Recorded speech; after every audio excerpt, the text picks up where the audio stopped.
There are countless beliefs out there suggesting that sooner or later, everyone must face the consequences of their actions. Some people think this reckoning comes after death, while others are convinced that karma finds its way back to you while you're still alive. Personally, I fall into the second group, and I have a good reason for that. I'm now in my early 40s.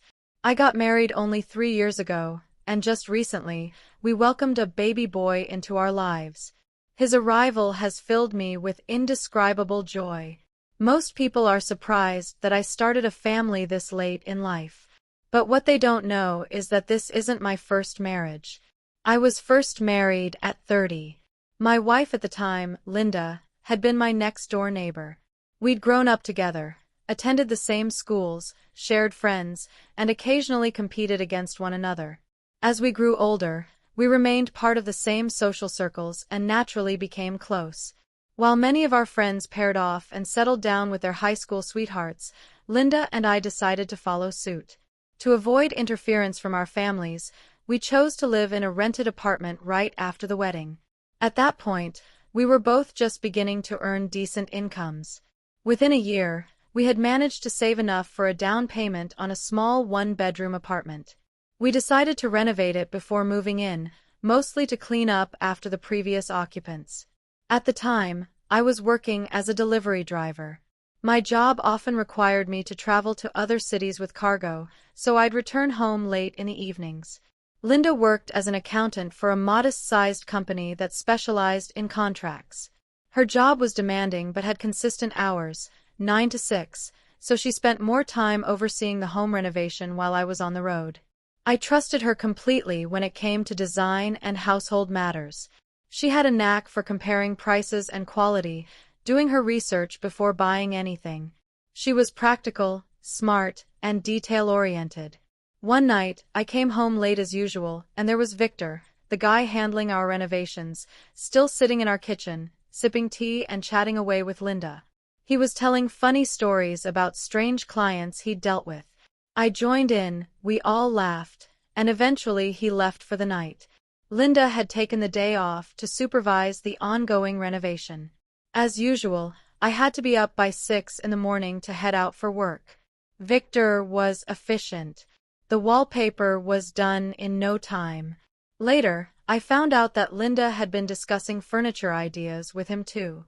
She'd even asked his opinion on where to get a new wardrobe. She sent me pictures they'd taken together while shopping. They picked out curtains the same way. I joked once, "Victor, you and Linda are like best friends now. You're even picking out curtains together." He laughed and said, "Yeah, she sends me jokes too. I'll forward them to you." The apartment was coming together nicely. All that was left was to repay some small loans we'd taken from our parents and a friend to help cover the renovation costs. I've always hated being in debt, so I told Linda I'd work nonstop until we were fully paid up. She agreed, saying she'd taken on an extra project, a client who needed help with tax documentation. For the next 2 months, I was barely home. I came back just to eat, rest, and of course, share a little time with my wife. Finally, once the debts were cleared, I took my first day off. That morning, Linda sat down in front of me with a serious expression. "I'm pregnant," she announced. My heart swelled with happiness. "That's amazing news," I said. But her response stunned me. "I'm not keeping it. I'm filing for divorce." I blinked. "Wait, what? Divorce? What are you talking about, Linda? You don't want the baby now?" "I get it, we just finished paying off the apartment, but we've got time. We'll make it work. We'll save up again. We'll be okay." I tried to make sense of her words, searching her face for any sign of doubt I could cling to. But she was cold and unwavering. "No. I've thought everything through. I don't love you. I'm moving back to my mother's today. I've already filed for divorce." She stood up, walked into the hallway, and I realized her bags were already packed. She was ready. She'd planned it. I let her go. Then I called her mother to explain what had just happened. I asked if she had any idea what was going on. Her reaction sounded genuinely confused. What do you mean she's pregnant? Divorce? Are you both out of your minds? She asked in disbelief. Did you hurt her? Did you ever lay a hand on her? It became clear she had no idea what was happening. We agreed that she'd call me once Linda arrived at her house. A little while later, Linda sent me a text. I've reached. Don't worry. I tried to call her. No answer. Then I called her mother. She picked up and told me Linda hadn't arrived yet. That's when I lost it. What is this? What kind of game are you two playing? Just tell me if she's there. But I could tell by her voice that she was genuinely worried. No, Mike, she said. She's really not here. I couldn't shake the worry. Something just felt off. I'll try calling her myself and figure out what's going on, I told myself. About 30 minutes later, my phone rang. It was my ex-mother-in-law, and she was absolutely livid. She was shouting, full of emotion. Your wife has completely lost her senses. She's gotten involved with that contractor, Victor. That imbecile. The rage in her voice was impossible to ignore. Then came the bombshell. She told me she was sleeping with both of you, but the baby's yours. She said they used protection, so Victor's sure it isn't his. When he found out she was pregnant, he said he'd marry her, but only if she terminated the pregnancy. He doesn't want to raise someone else's child. And now the fool is actually going to have an abortion.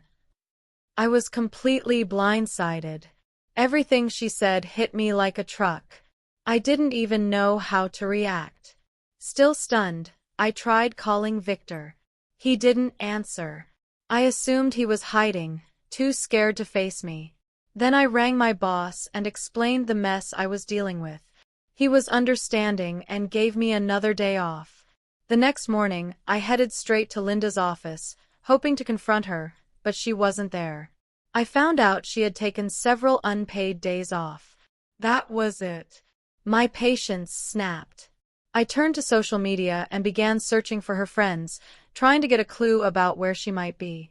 But she had already blocked me on every platform. My Linda, quick as ever, had wiped me out of her digital world in one clean sweep. That evening, I pushed myself into extra work, not just to stay productive but to avoid sinking into anger and resentment. When I finally returned home in the early morning hours, I was met with another surprise. The washing machine was gone. So were a few pieces of furniture. Only the fridge and TV remained. I called her immediately. She answered. Have you completely lost it? I asked without a greeting. Calm and unapologetic, she replied. We had to split everything anyway. I left you the stuff you liked. If you think about it, it's all fair, half and half. Unbelievable. She went on, you're a man, don't sweat the small stuff. You should calm down and think clearly. We still need to deal with the apartment. I suggest we sell it without dragging things into court, and just divide the money equally. I told her exactly what she could do with that idea and hung up. But later that night, after some thinking, I came to a conclusion. Why degrade myself with a bitter court battle over a tiny apartment? It wasn't worth it. That same evening, I figured out the market price, snapped some photos, and listed the place for sale. If I was going to lose the barn, I might as well let the house go too. I was confident I could earn enough to buy something new, on my own terms. And just like that, bachelorhood began. Work became my whole life. Long hours, more orders, constant apartment showings. Eventually, the place sold. I handed over Linda's share and didn't look back. Even seeing her again during that time made my skin crawl. Thankfully, she didn't bring Victor along to those final meetings. Small mercies. Oddly enough, my relationship with her mother remained civil. She couldn't come to terms with her daughter's choices, neither the abortion nor the divorce. She started calling me regularly, sharing updates I didn't even ask for. Apparently, Linda married Victor a month after our divorce. I had already heard through the grapevine, our town's small enough for news to travel fast. But it was her mother who told me the abortion didn't go well. Something went wrong, and now Linda couldn't have children. Around that time, I decided to leave my delivery job and follow a dream I had quietly harbored for years. I opened a small woodworking shop, making handcrafted items, furniture, stools, nightstands, even custom keychains. It gave me purpose again. I pulled myself together. I hired a few talented workers, and we started getting a good volume of orders. Slowly but surely, the business took off. I wouldn't say I forgave Linda, not even close, but I was too focused on building something of my own to dwell on the past. Nearly a year passed since the divorce when I got another call from her mother. Apparently, Linda had put on a lot of weight. She had doubled in size, physically and emotionally. Her mother blamed Victor for it all, saying he had wrecked her daughter's life. No kids, no looks, no future. Then came another bombshell. Victor had been renovating another woman's apartment when he got her pregnant. Now, he and that woman were in a full-blown relationship, while Linda was left all alone. The irony of it all felt unmistakable. Honestly, it sounded like karma doing its job. I wouldn't say I danced with joy at her misery, but deep down, I couldn't help noting that life had served her a hefty dose of consequences. She had made her bed. Fast forward a few years. Like I said before, I remarried, and my wife and I now have a beautiful little boy. The business is thriving. Things are finally good. Then one day, out of the blue, I got an email from the company where Linda worked. They'd landed a contract to host an event and needed souvenirs for guests. The client requested our custom keychains. No big deal. We worked up a quote and sent it off. But then my phone rang. I looked at the screen and saw her name. I hesitated, then answered.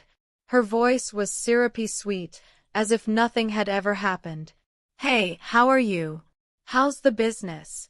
Do you ever think about me? Want to grab a coffee sometime? I didn't mean to call, but since we'll be working together anyway, why not reconnect a bit?" That's when it hit me. This wasn't just business. This entire order was her idea, her way of worming her way back into my life. She must have been struggling and thought I'd throw her a lifeline. I almost laughed. The nerve. She made her choices. She walked away. Now, she can go ahead and place her company's order, and then disappear from my life once again. For good.